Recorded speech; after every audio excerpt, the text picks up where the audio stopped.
welcome back to Sunny Live Show, and thank you so much guys for tuning in. Well guys, I'm back again with the Mzansi Super Stories, and namhlanje sikhuluma nge-e.tv scandal. Well guys, siphumile ke manje ku storyline sikaNhloso noMadlomo. Sila manje intombazane abayithole levels ontuthuko bahamba nayo.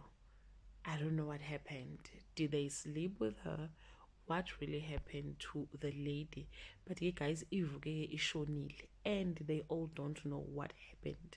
Abanye bathi maybe uphuze kakhulu, maybe uthatha ama-drugs, because ngathi bekane problem no boyfriend wakhe, so it's not clear. So icala labo guys bona ukuthi bathatha isidumbu bawusifaka emotweni bethi bayosilahla. Then bakhumbula ukuthi kunamakhamera, amaphoyisa afuna uPoet, afuna uNtuthuko, afuna ke umngani wabo lo omunye uSile. So guys, that how ke kuzokwenzeka ngakhona ke they will all be arrested because kuyazwakala ngamaphoyisa enokha emakubo. But ke guys, when they do they